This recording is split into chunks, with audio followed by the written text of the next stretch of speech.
I stood frozen in my driveway, staring at the yard sale signs my mother-in-law, Patricia, was hammering into my lawn. But it wasn't the unauthorized sale that made my blood run cold. It was the sight of my mother's sapphire necklace lying on the costume jewelry $5 table. Patricia, what are you doing? My voice trembled as I rushed toward the table. That necklace isn't for sale. She barely looked up, adjusting price tags on my belongings. Oh, Olivia, don't be dramatic. You never wear it anyway. It's just collecting dust, like everything else in this house. Patricia had moved in with us temporarily 3 months ago after her condo renovation started. Somehow, she turned my home into her personal domain while I was working double shifts at the hospital. It was my mother's last gift to me before she died.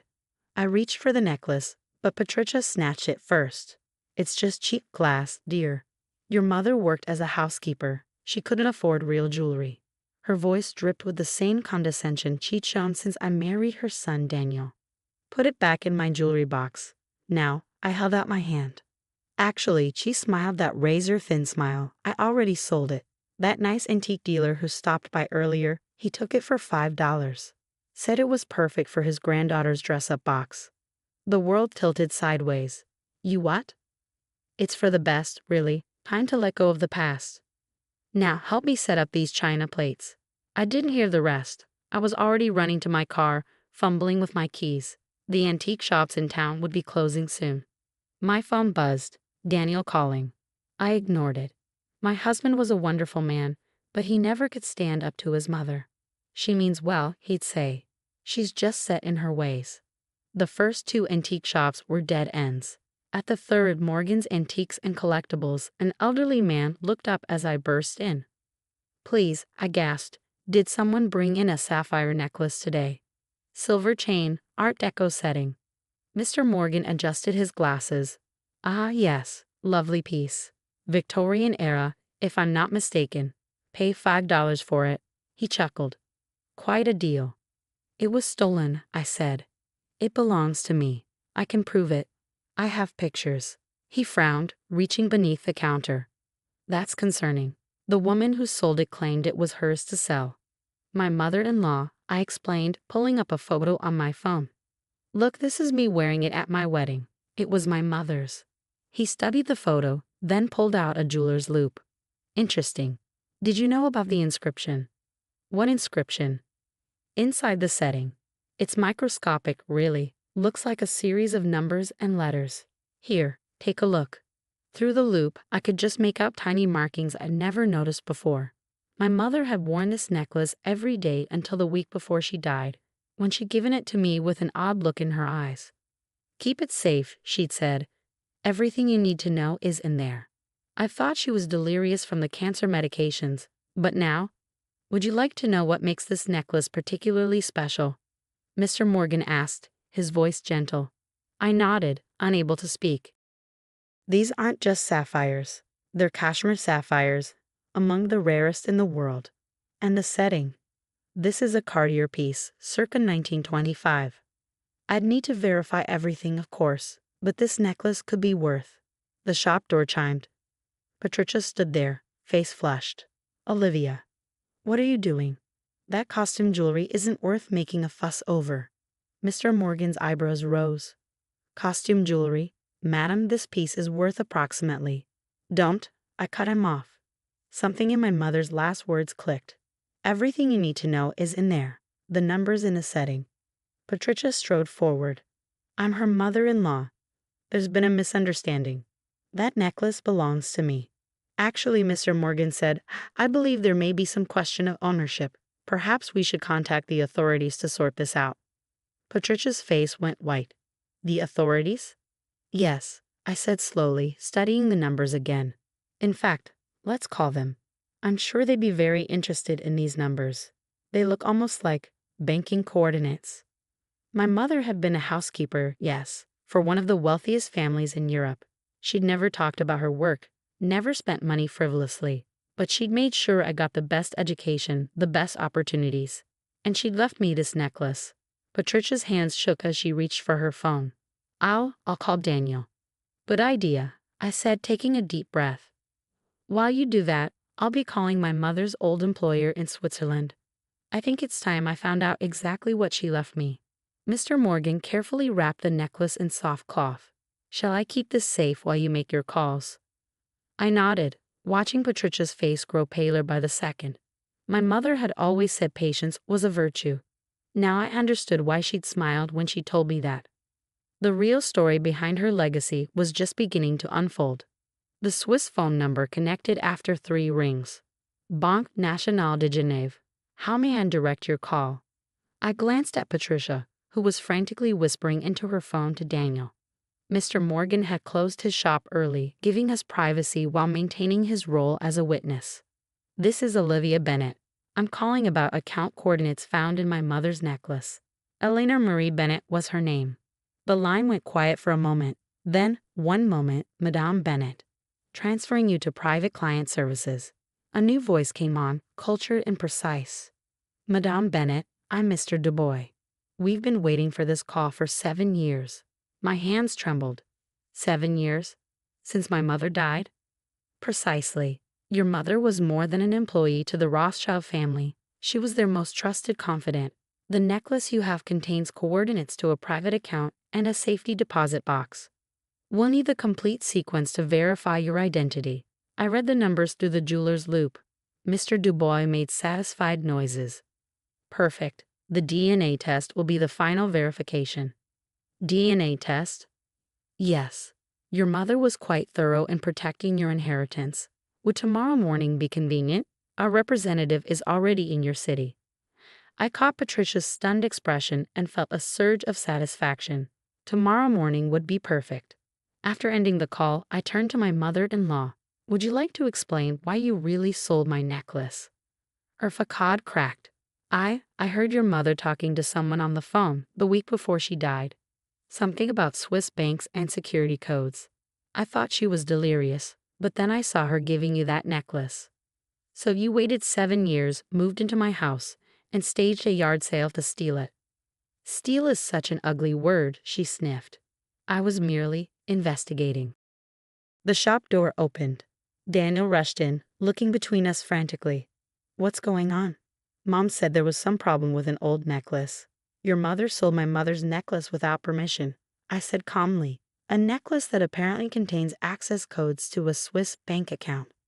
Daniel's face fell. Mom, you didn't? Oh, don't be naive. Patricia snapped. That woman was just a housekeeper. Whatever money she had must have been stolen. Really, we should be reporting this to authorities. Mr. Morgan, who'd been quietly observing, spoke up. The only theft here was the unauthorized sale of this necklace. Shall I show you the security footage of you claiming ownership? Patricia's mouth opened and closed soundlessly. The Rothschild family, I said quietly. That's who my mother worked for. She wasn't just their housekeeper, she was their confidant. And tomorrow I'm meeting with their representative. Daniel moved to my side, where he should have been all along.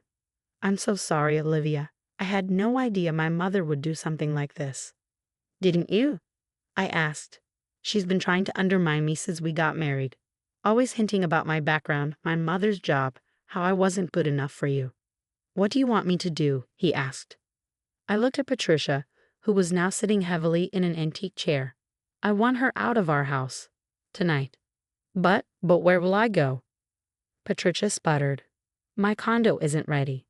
The renovation was completed 2 months ago, Daniel said, surprising us all. The property manager called me weeks ago. Patricia's face turned red. You ungrateful. Enough. Daniel's voice was firm. You sold something precious that belonged to my wife. You violated our trust. We're done. Mr. Morgan cleared his throat. I can call you a taxi, madam. As Patricia was led out, still protesting, I carefully picked up my mother's necklace. The sapphires caught the light, revealing depths I'd never noticed before. There's something else, Mr. Morgan said once Patricia was gone. The craftsmanship of this piece, it's remarkable. The way the stones are set, it's almost as if. He grabbed his tools, examining the largest sapphire. With expert precision, he pressed something, and the stone swung open on a tiny hinge. Inside was a microchip. Daniel whistled softly. Your mother wasn't just a confidant, was she?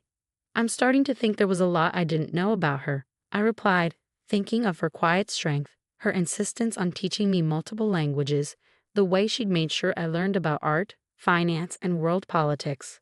My phone buzzed. A text from an international number. Madame Bennett, your DNA test is scheduled for 9 a.m. tomorrow at the Grand Hotel. Please bring the necklace and chip. Welcome to the family legacy. What are you thinking? Daniel asked, squeezing my hand. I touched the necklace gently. I'm thinking my mother left me more than just money. She left me a mystery to solve. Mr. Morgan carefully packaged the necklace in a secure box. Whatever your mother protected all these years, she made sure it would only be found by someone worthy. Someone patient enough to wait, smart enough to understand, and strong enough to stand up for themselves. As we left the shop, I held the box close. Tomorrow would bring answers, but for now, I had something even more valuable. The knowledge that my mother had trusted me with her true legacy, whatever it might be. Patricia's greed had unknowingly set in motion exactly what my mother had planned all along. The Grand Hotel's private conference room felt worlds away from yesterday's chaotic scene at the antique shop. I sat across from Mr. Dubois, who had flown in overnight from Geneva, while a distinguished-looking woman in a lab coat processed my DNA sample. The results will take just a few minutes, she said, inserting the sample into a portable analyzer. Our technology has advanced significantly since your mother's time with us. Daniel squeezed my hand under the table. We barely slept last night, discussing the possibilities of what my mother had protected all these years. Mr. Dubois carefully examined the microchip from the necklace. Remarkable. Your mother was instrumental in developing the security system. The Rothschild family trusted her with their most sensitive information. But she was just. I stopped myself. She was never just anything. A housekeeper. Mr. Dubois smiled. That was her cover.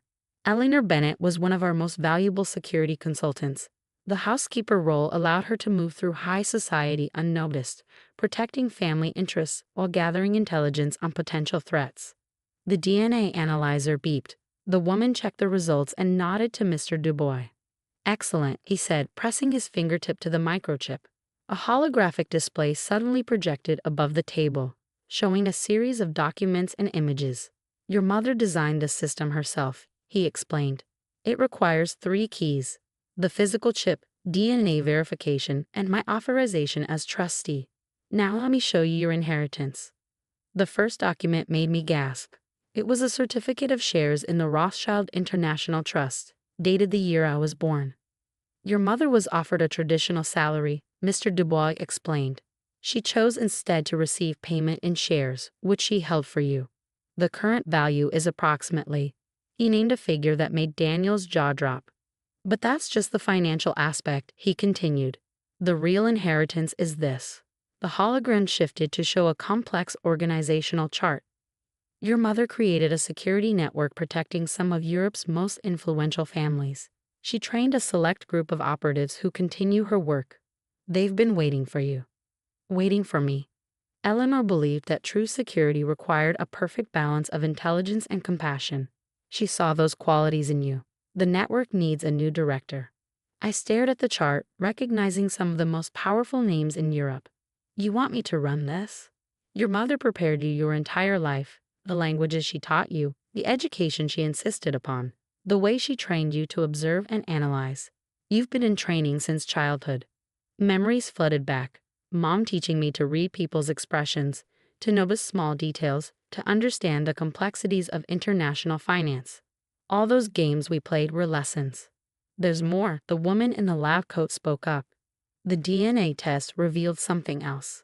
Something your mother knew would eventually come to light. She handed me another document. As I read it, the room seemed to spin. I'm actually a Rothschild, Mr. Dubois confirmed. Your mother was more than an employee, she was family. Your father knew you would be safer living a quiet life until you were ready to learn the truth. Daniel looked stunned but squeezed my hand supportively. What happens now? I asked. That depends on you, Mr. Dubois replied. You can claim your inheritance and take your place in the family, running the security network your mother built. Or you can walk away with the financial inheritance alone. Eleanor was adamant that you have a choice. I thought about my mother's quiet strength, her dedication to helping others while staying in the background. I thought about Patricia's dismissive attitude and how wrong she'd been about everything. The network, I said firmly, show me everything. Mr. Du Bois smiled. Your mother said you choose this path. She left you a letter for this moment. He handed me an envelope, my mother's familiar handwriting bringing tears to my eyes. My dearest Olivia, if you're reading this, you've discovered who you truly are, not just my daughter, but a protector of others. The necklace wasn't just jewelry or a key to wealth. It was a test. You had to be strong enough to stand up for what's yours, smart enough to solve the puzzle, and compassionate enough to deserve the responsibility that comes with power. Your father and I agreed that you needed to grow up away from the family name, free to become your own person. Now it's time to choose who you want to be. Remember, true power isn't in wealth or status, but in how we protect those who need us. I'm so proud of you. Love, Mom. I folded the letter carefully, looking at Daniel. This will change everything. He smiled. You've always been extraordinary. Now you just have a bigger platform to show it. Mr. Du Bois cleared his throat. Shall we begin your orientation? The network is eager to meet Eleanor Bennett's daughter. I touched my mother's necklace, now understanding why she wore it every day. It wasn't just jewelry, it was a symbol of protection, of service, of legacy. Yes, I said. Show me everything. It's time to continue my mother's work. And somewhere, I knew Mom was smiling, watching her daughter finally step into the role she'd been preparing for all along. Patricia's petty attempt to steal a worthless necklace had unknowingly unveiled my true inheritance. Not just wealth, but purpose. Sometimes the biggest truths come disguised in the simplest packages, waiting for the right moment to be revealed. What do you mean the party's canceled because I'm in the hospital? I gripped my phone tightly, staring at the text from another mom while standing in my perfectly decorated backyard. Streamers in my son Oliver's favorite colors, blue and silver, fluttered in the breeze, and the handmade Pokemon decorations I'd spent weeks crafting sparkled in the morning sun. My name is Madison, and at 32, I never thought I'd be dealing with this level of manipulation on my son's 8th birthday. But here I was, watching my carefully planned celebration unravel because of my mother-in-law, Diana. Another message pinged. So sorry about your emergency surgery. Diana told us all this morning. Hope you recover soon. My hands shook as I called Diana. She answered on the first ring, her voice dripping with fake concern. Madison, honey, shouldn't you be resting in your hospital bed? Cut the act, Diana. I'm standing in my backyard, very much not hospitalized. Why are you telling people my son's party is canceled? Oh, you're home. She paused, then continued smoothly. Well, since you clearly aren't well enough to host, I've arranged a small family gathering at my house instead. Much more intimate. Oliver will love it. I thought about the bounce house scheduled to arrive in an hour, the custom cake in my fridge, and the party bags I filled with carefully chosen Pokemon cards. The party is happening here, Diana, as planned. But I've already told everyone it's canceled, she said, her voice taking on that familiar manipulative tone. It would be so confusing to change plans now. Besides, I've ordered food and decorations for my house. You wouldn't want to disappoint Oliver, would you? Before I could respond, my phone buzzed with a group text from Diana to the entire family. Change of plans. Birthday celebration at my house at 2 p.m. Madison needs rest after her ordeal. No gifts necessary. I've got everything covered. I sat down hard on the patio chair, my mind racing. This wasn't the first time Diana had tried to take over one of Oliver's milestones, but it was certainly the most brazen. Last year, she'd shown up early to his school concert and taken his first photos before I arrived. At Christmas, she'd given him his big present before our family celebration. But this was different. The bounce house company's truck pulled into my driveway, breaking through my thoughts. As the delivery man approached with his tablet, another text came through, this time from my husband, Mark. Mom says you're trying to push yourself too hard. Maybe we should just do it at her house. I watched the delivery man's Ring camera blinking as he recorded his standard delivery video. That's when I had an idea. Hi, I'm Madison Wells, I said clearly, making sure to face the camera.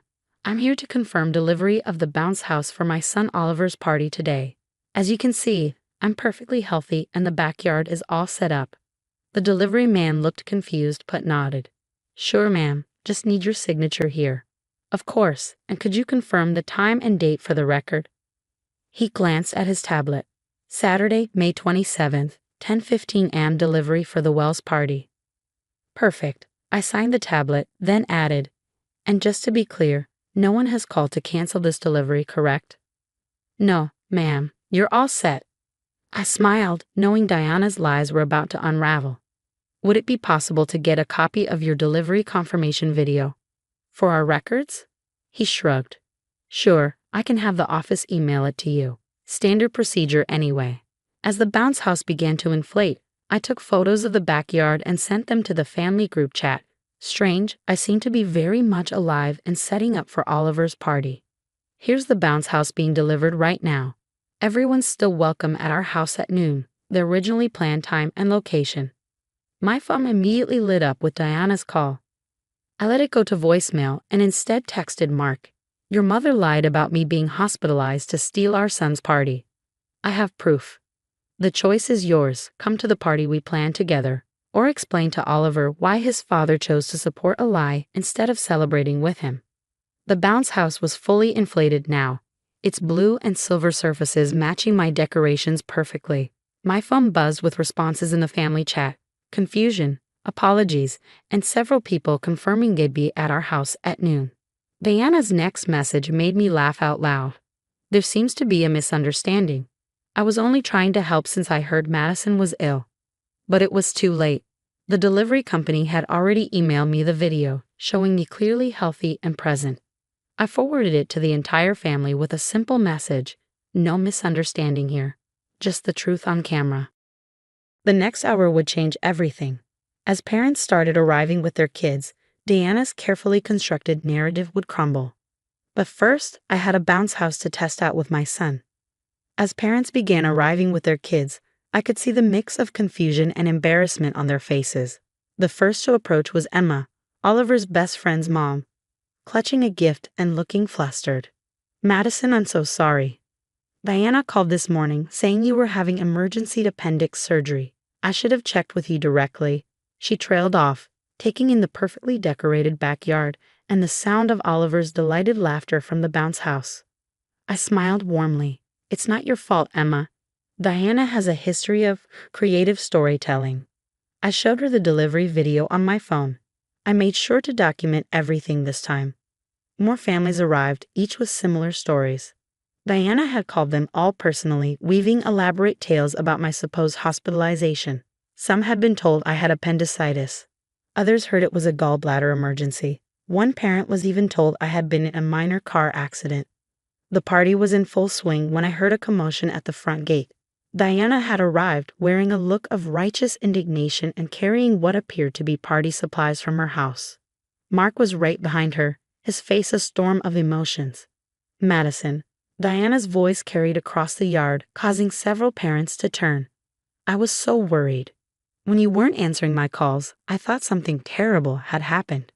Before I could respond, the bounce house delivery man returned. He'd forgotten to have me sign one final form. Diana's face went pale as she recognized him. Oh, are you the grandmother who called trying to change the delivery address this morning? He asked innocently. Sorry, we couldn't accommodate that last-minute switch without hearing from Mrs. Wells directly. The silence that fell over the nearby parents was deafening.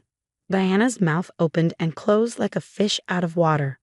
Mark stepped forward, his expression hardening as he looked at his mother. You tried to redirect the bounce house to your house? He asked quietly. Mom, what were you thinking? Diana rallied quickly, her voice taking on a wounded tone. I was only trying to help. Madison is clearly overwhelmed with everything, and I thought it would be easier to host at my house. I have so much more space, and what about telling everyone I was in the hospital? I interrupted, holding up my phone. The delivery video shows I'm perfectly fine. You didn't just try to move the party, you actively lied to everyone here. Parents were gathering now, many filming on their phones. Diana's face flushed as she realized her audience was growing. It was a simple misunderstanding. She tried again, but Emma stepped forward. You called me at 7 a.m., Diana. You were crying about Madison's emergency surgery. You asked me to spread the word to other parents to save Madison the embarrassment of canceling last minute. Other parents chimed in with similar stories, each one adding to the weight of evidence against Diana. Mark looked like he'd been punched in the gut as he listened to the extent of his mother's deception. "Mom," he said finally, his voice tight with anger, "you need to leave. Now." "But the party I planned at my house," Diana protested, "is canceled." Mark finished firmly. "Just like you tried to cancel this one. Go home." Diana turned to me, tears welling up in her eyes. "Madison, surely you understand. I just wanted to give Oliver a special day." "No," I cut in, my voice steady. "You wanted to take a special day from us. You've been trying to push me out of Oliver's life since he was born, but this time you went too far. You lied to our entire community, tried to steal our son's party, and then showed up here expecting everyone to believe your excuses." The bounce house delivery man, who was still standing awkwardly with his form, cleared his throat. "Mrs. Wells, would you like me to add this interaction to the delivery record?" "For documentation purposes." I nodded, watching Diana's face crumple as she realized every word was being recorded. She turned and fled, leaving her party supplies scattered on the lawn. Mark turned to me, his eyes full of remorse. "Madison, I had no idea she would go this far.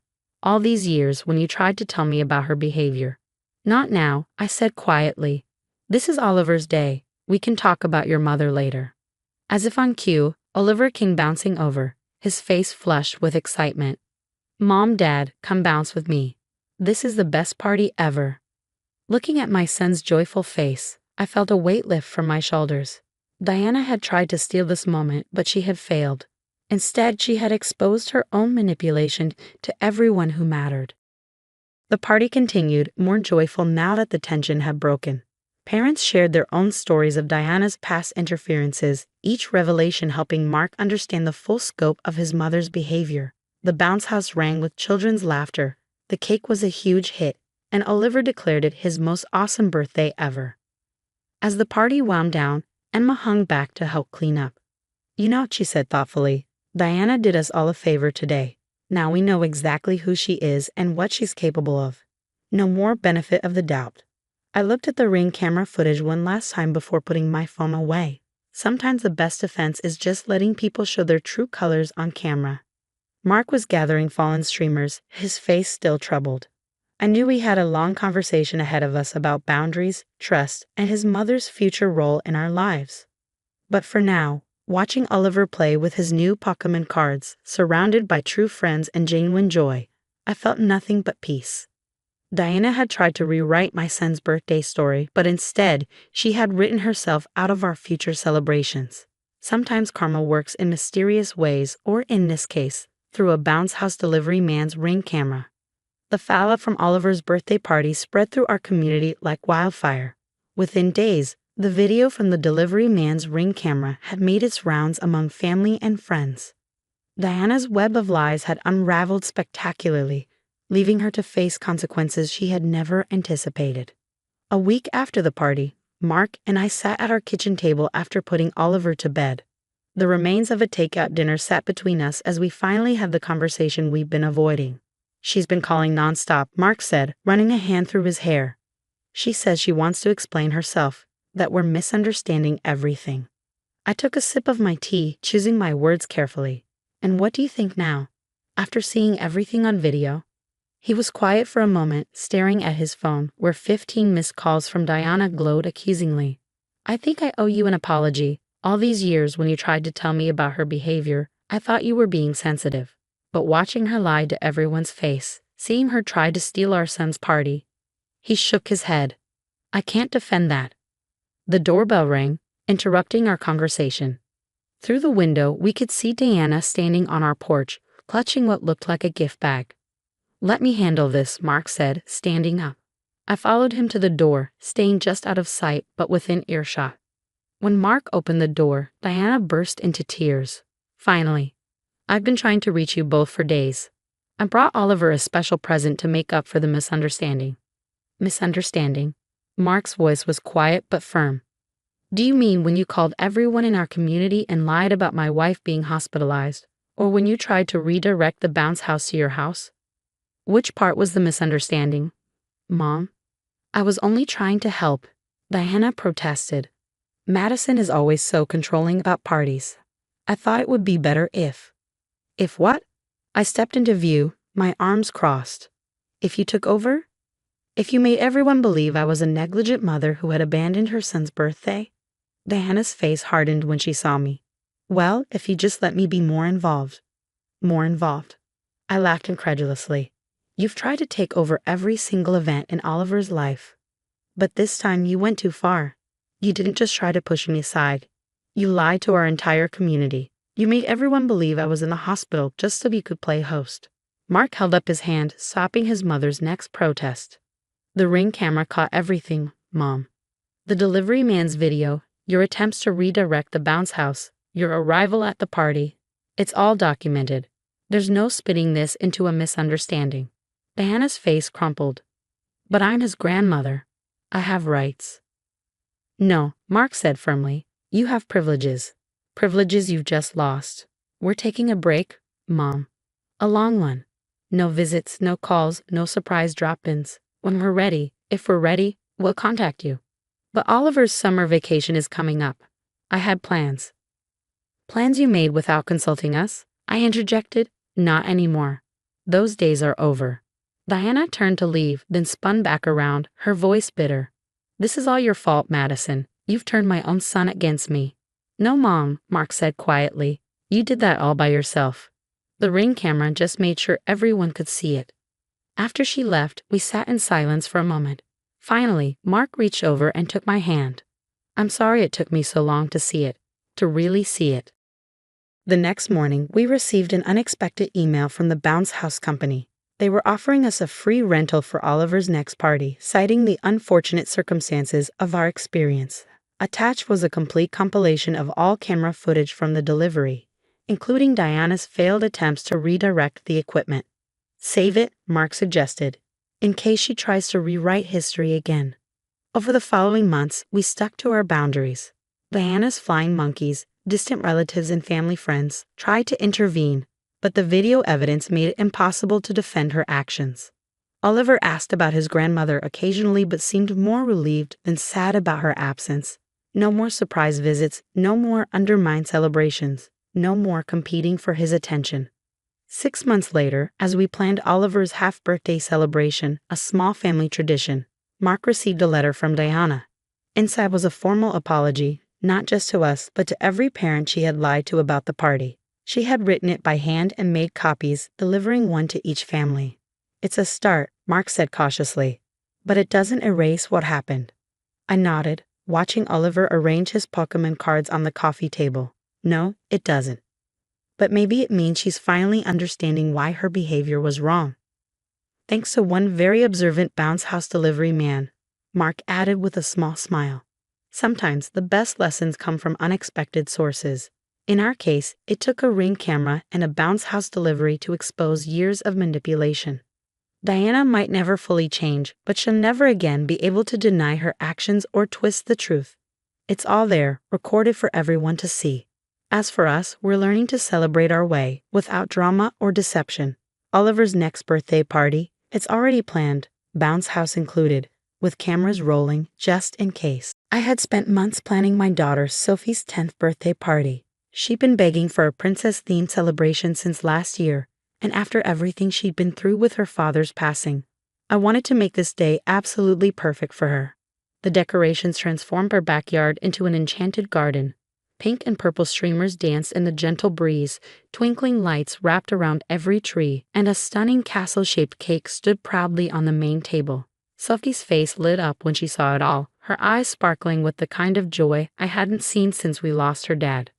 Then my sister-in-law, Amanda, arrived. I should have known something was off by the way she waltzed in, wearing a flowing white dress that looked more appropriate for a wedding than a child's birthday party.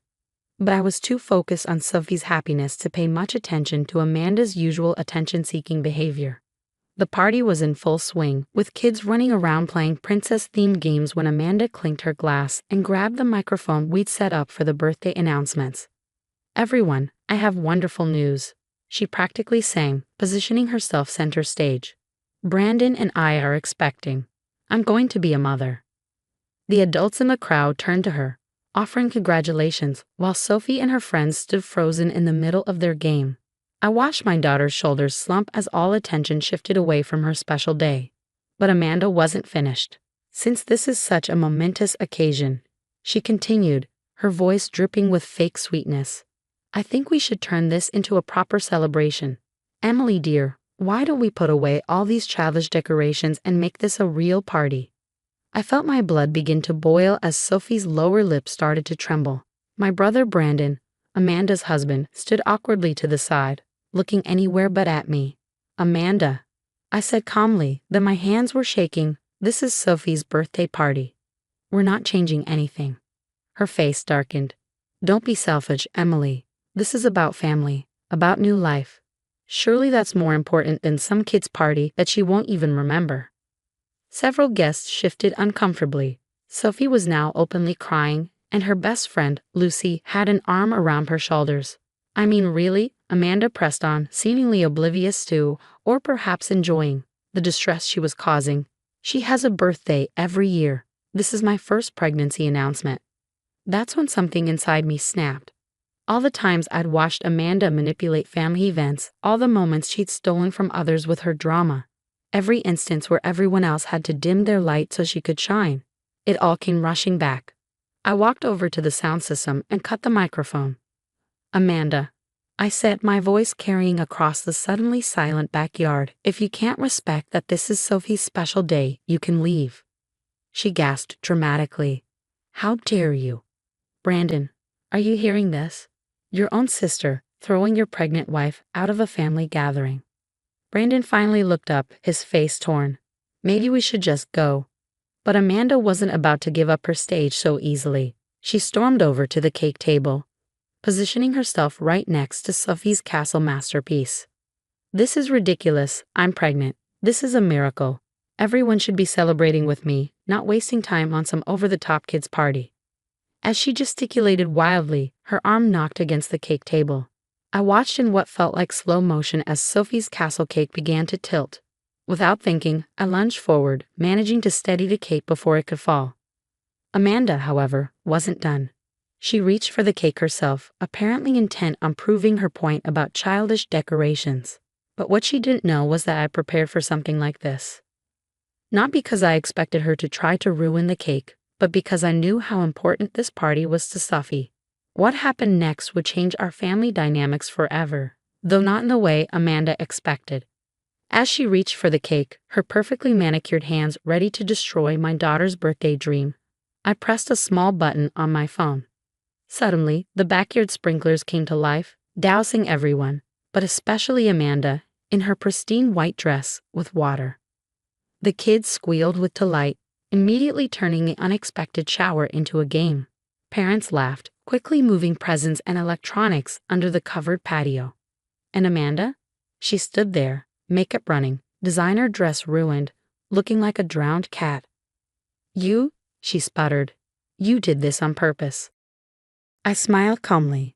Actually, I set up the sprinklers as a fun surprise for the kids later. But since you were so intent on ruining Sophie's party, I thought we might as well move on to the water games portion of the day. The look of pure rage on her face was almost comical. Brandon finally stepped forward, taking his wife's arm. Come on, Amanda. Let's go home and get you dried off. As they left, I heard Amanda's shrill voice declaring she'd never forgive this insult. But when I turned to Sophie, now giggling with her friends as they danced in the sprinklers, I knew I'd made the right choice. This was just the beginning, though. Amanda's attempt to hijack Sophie's birthday party would set off a chain of events that would expose far more than just her attention-seeking behavior. But for now, watching my daughter's joy return as she celebrated with her friends, I felt nothing but satisfaction. The party continued, better than ever, with the unexpected sprinkler show becoming the highlight of the day. Sometimes, the best revenge isn't about getting even. It's about refusing to let someone dim your light. The fallout from Sophie's birthday party was immediate and explosive. By the next morning, Amanda had launched a full-scale social media campaign, painting herself as the victim. Her Facebook post dripped with manufactured drama. Attacked at a family party for sharing joyful news. Some people just can't handle others' happiness. Please pray for my unborn child. All this stress can't be good for the baby. My phone buzzed constantly with messages from relatives. Most weren't about Sophie's successful party or how happy she'd been. They were about how I humiliated a pregnant woman. Classic Amanda, always knowing how to spin a story in her favor. But what Amanda didn't know was that several parents from the party had recorded everything, including her attempt to destroy Sophie's cake.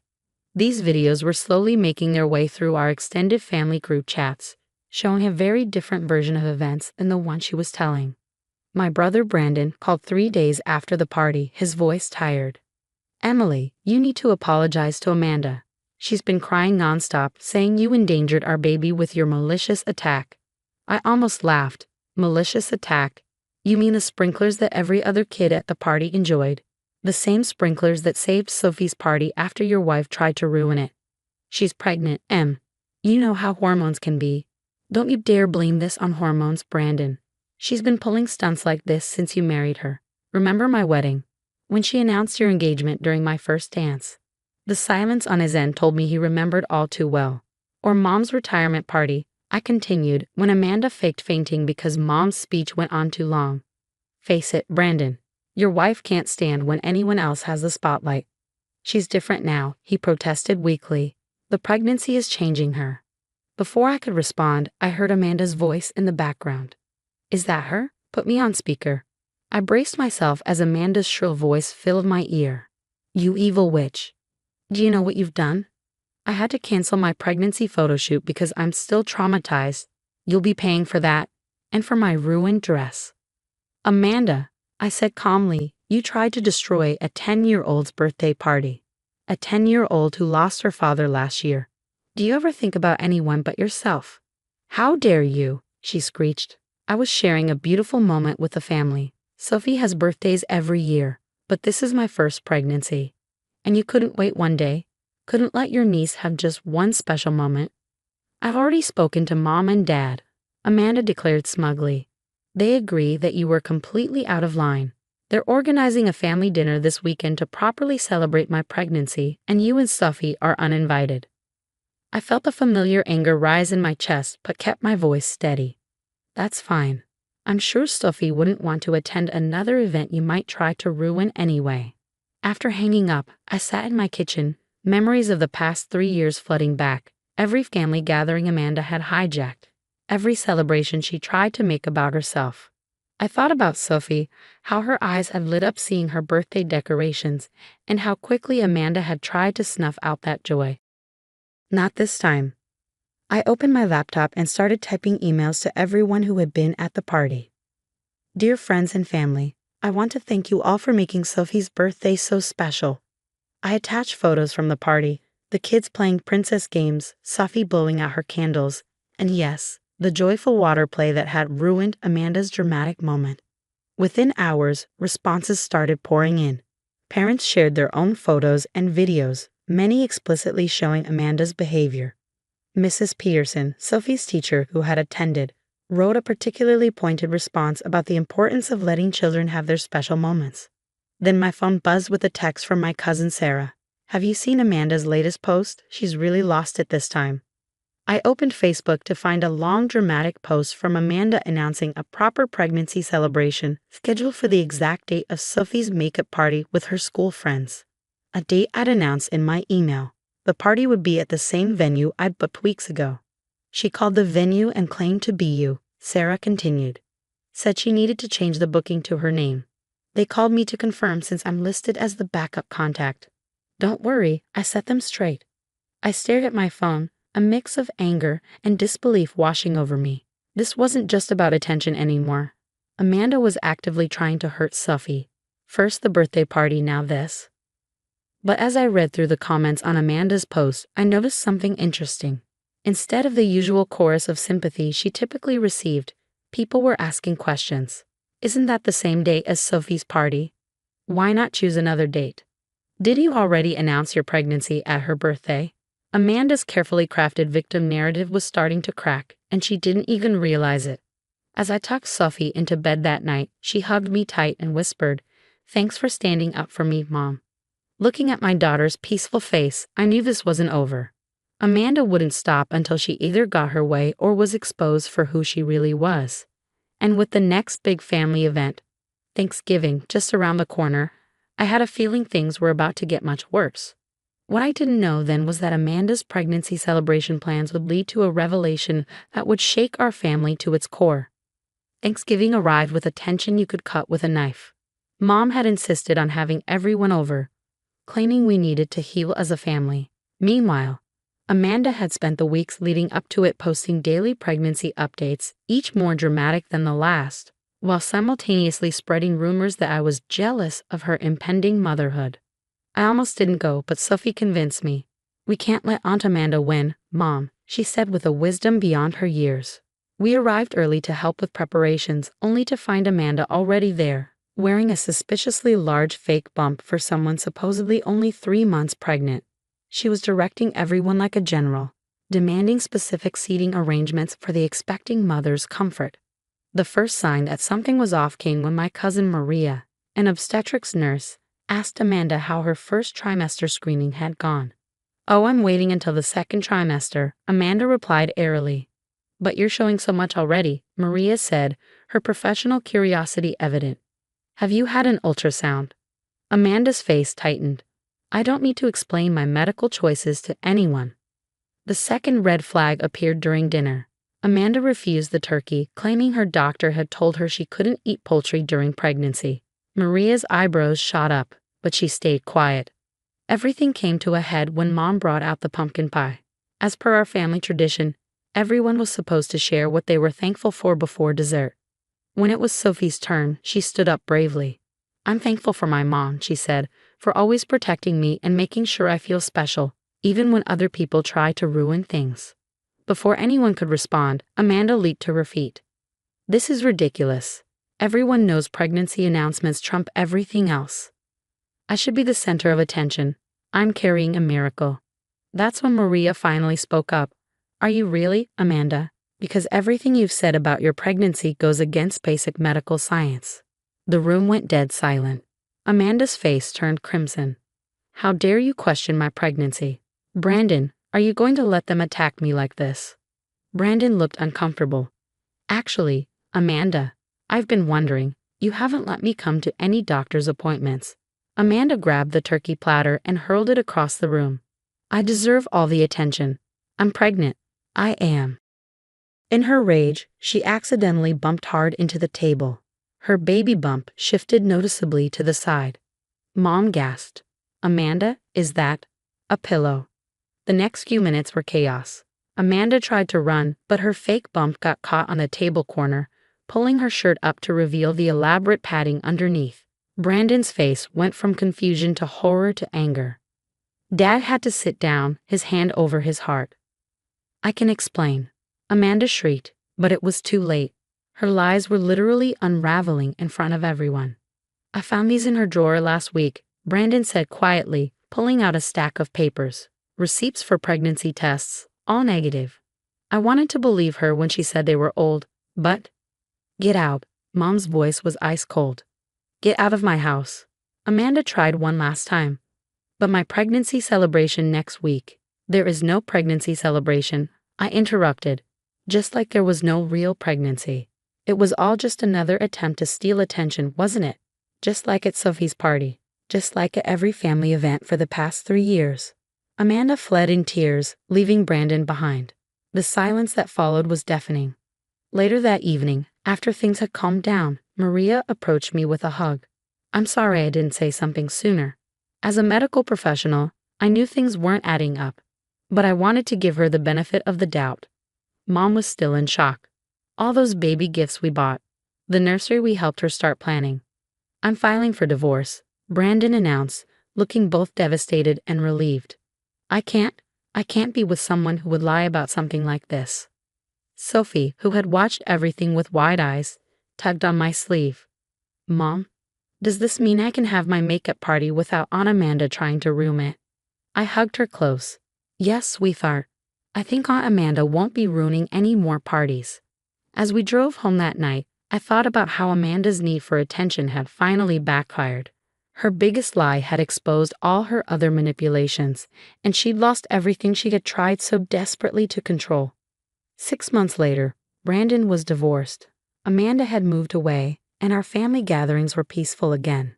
Sophie's makeup party was perfect, filled with laughter and joy, and not a single dramatic announcement.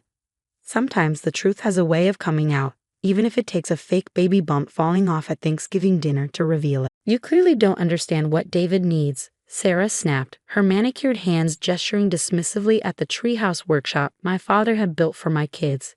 "This space is wasted on your children's little art projects. My son is a gifted scientist."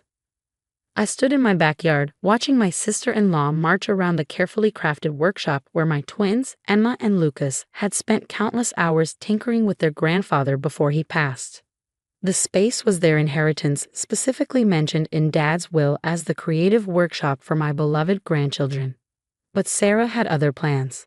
My name is Olivia Parker, and at 35, I never expected to be fighting my brother's wife over my children's inheritance. The workshop wasn't just any treehouse. It was a 2-story masterpiece my father had spent his retirement building, complete with proper electrical wiring, workbenches, and storage space for all the kids' projects. He'd been a high school science teacher who believed in hands-on learning, encouraging my twins to explore their creativity through both art and science. "David needs a proper lab," Sarah continued, pulling down the art supplies my kids had carefully organized. "These childish supplies are taking up valuable space. My son is already reading at a college level, and his IQ test results prove he's exceptional. This space should go to someone who'll use it properly." I watched her toss my children's projects into a garbage bag, fighting to keep my voice steady. "Sarah, this workshop was left to Emma and Lucas. It's legally theirs." She turned to me, her perfectly lined lips curving into a condescending smile. "Oh please, your brother agrees with me. David's gifts need nurturing. We're doing you a favor, really. Your kids can find somewhere else to play with their crayons." The worst part was she wasn't lying about my brother, Mark. He'd always been easily influenced by Sarah's aggressive personality, and lately he'd become obsessed with proving their son was some kind of prodigy. The fact that David was only 7 and already being pushed so hard worried me, but my concerns fell on deaf ears. 2 days later, I came home from work to find the workshop completely transformed. My kids' art supplies, science projects, and tools were gone, replaced with expensive-looking equipment I knew Sarah had bought with the money from selling my children's things. She even changed the locks. Emma and Lucas stood at the window, watching their cousin David enter their workshop with an armful of textbooks. "Mom," Emma whispered, her voice trembling, "Grandpa wanted us to have that place. He said so." "I know, sweetheart," I replied, hugging them both. What I didn't tell them was that I'd been prepared for something like this. Sarah had a history of taking what she wanted, always justifying it as best for David. But this time, she'd gone too far. That evening, my phone buzzed with a text from Sarah. "David's already setting up his first major science project. This is exactly what this space needed. A real future scientist, not amateur artists." I didn't respond, but I did make a phone call to my father's old friend and lawyer, Michael Stevens. "They did exactly what you warned me about," I told him. "How soon can we proceed?" "I've got everything ready," Michael replied. "Your father was very specific in his will, and we've documented every step of Sarah's actions. But are you sure you want to wait? We could stop this now." I thought about the upcoming science fair, where David was expected to present his first major project. Sarah had been bragging about it for weeks, telling everyone how her son would prove he was a true prodigy. "No," I said firmly, "let's stick to the plan. Sometimes people need to learn their lessons publicly." Over the next few weeks, I watched Sarah parade various parents through the workshop, showing off David's science lab and explaining how her gifted son needed this space more than my artistically inclined children. Each time, she made sure my kids could hear her, as if their pain somehow validated her actions. Emma and Lucas, however, didn't stop creating. They moved their projects to our garage, working quietly and diligently. I noticed they were spending a lot of time with their grandfather's old research notes. But I didn't pry. They had always been self-motivated, and I trusted them to find their way. The day before the science fair, Sarah sent a mass email to the entire family. "Come see David unveil his groundbreaking project. This is what happens when gifted children are given proper resources. Some children just need more than others." That evening, as I helped Emma and Lucas load their own project into the car, Lucas looked up at me with his grandfather's determined expression. "Mom, did you read what Grandpa wrote about combining art and science?" I smiled, remembering my father's passionate beliefs about cross-disciplinary learning. "I did, honey. He always said the best discoveries come from creative thinking." "Well," Emma chimed in, her eyes sparkling, "we think he was right. And tomorrow, everyone else will see it too." As I tucked them into bed that night, my phone lit up with another text from Sarah. "Hope you'll come tomorrow. It's important for the twins to see what real scientific achievement looks like. They might learn something." I looked at my sleeping children, thought about my father's wisdom, and typed back 2 words. "We'll be there." The science fair would become a day Sarah would never forget, though not for the reasons she expected. Sometimes the best response to cruelty isn't immediate confrontation. It's letting people's actions catch up with them naturally. And tomorrow, everything would come full circle in ways Sarah never could have predicted. The school gymnasium buzzed with excitement as students and parents set up their science fair projects.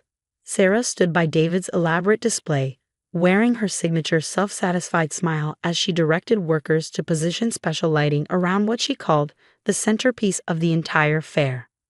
I helped Emma and Lucas set up their seemingly simple project in a corner booth. Just a collection of recycled materials, art supplies, and what looked like basic electronics. Sarah walked past, barely containing her snicker. "Oh, how creative," she said, emphasizing the last word like it was an insult. "At least they tried." David's project dominated the center of the room, an expensive-looking display about renewable energy that I strongly suspected had more to do with Sarah's wallet than my nephew's actual work. The equipment looked eerily familiar. Some of it had clearly come from my kids' workshop. "Mom," Emma whispered, adjusting something behind their display board, "is everything ready?" I nodded, noticing Michael Stevens slip quietly into the gymnasium. He caught my eye and gave a subtle nod. The school principal, Mrs. Anderson, began her rounds with the judges, starting from the far end of the room. Sarah was practically vibrating with anticipation. "David, honey, stand up straight. Remember everything you prepared." She had invited half the school board to witness her son's moment of triumph, and they clustered around her like satellites, drawn in by her confident predictions of David's future scientific brilliance. As the judges approached David's booth, Sarah launched into a well-rehearsed speech about her son's exceptional gifts. As you can see, when truly gifted children are given the right resources, she paused to throw a pointed look in our direction. Amazing things happen. The judges nodded politely, but I noticed their eyes repeatedly drifting toward Emma and Lucas's corner. Something about their project was catching attention, even from across the room. Finally, the judging team reached my children's booth. "Can you explain your project?" one judge asked, adjusting his glasses. Emma and Lucas shared a quick glance before Lucas began. "Our grandfather taught us that art and science aren't separate things, they work together." He pressed a button, and their display came to life. What happened next left the entire gymnasium silent.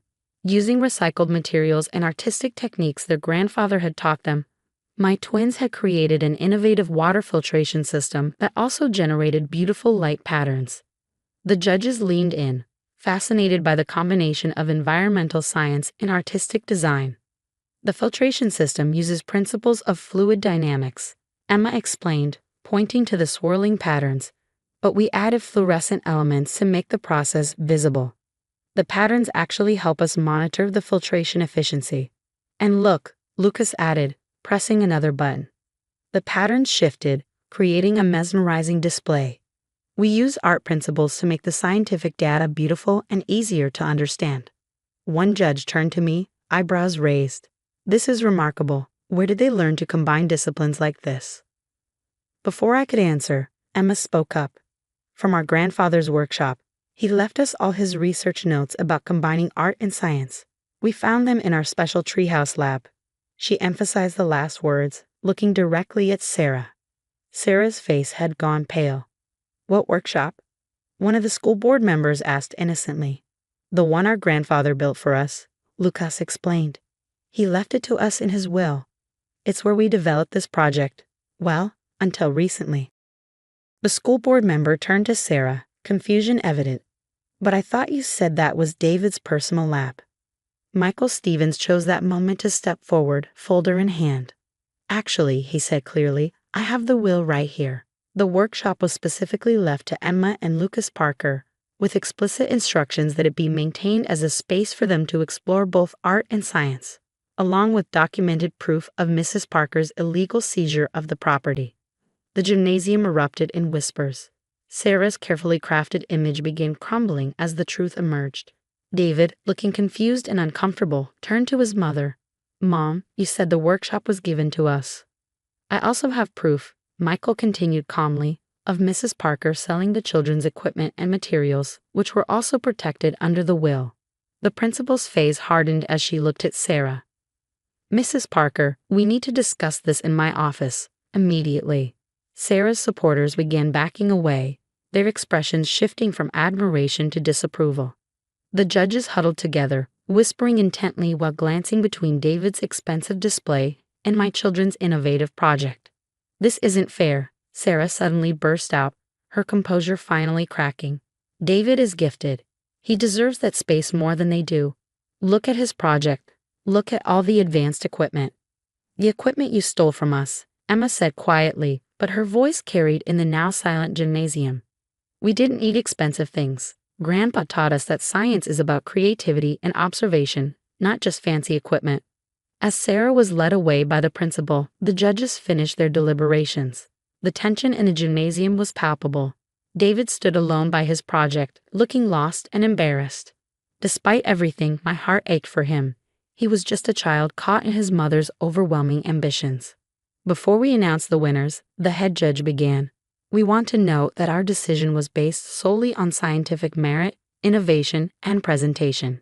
He paused, making eye contact with various participants. "The first place award for this year's science fair goes to Emma and Lucas Parker." The gymnasium erupted in applause. My twins hugged each other, their eyes shining with a mixture of joy and vindication. Their project had won, not because of expensive equipment or privileged access, but because they truly understood what their grandfather had tried to teach them, that the best discoveries come from combining creativity with scientific thinking. Later that evening, as we packed up their project, Mark, my brother, approached us. He looked tired and ashamed. "Olivia," he said quietly, "I'm sorry. I should have stopped Sarah. I got caught up in all her talk about David being gifted, about needing special resources." "It's not just about the workshop, Mark," I replied, watching Emma and Lucas carefully wrap up their project. "It's about respecting Dad's wishes, about letting children develop their own interests instead of forcing them into roles we choose for them." He nodded, glancing over at David, who was sitting alone, his expensive project already dismantled. "I know, we've been pushing him so hard to be this perfect scientific prodigy that we never asked what he actually wants." As if on cue, David wandered over to Emma and Lucas. "Your project was really cool," he said hesitantly. "The way you made the water patterns light up. Could you maybe show me how you did that?" My twins exchanged glances, then Emma smiled. "Sure.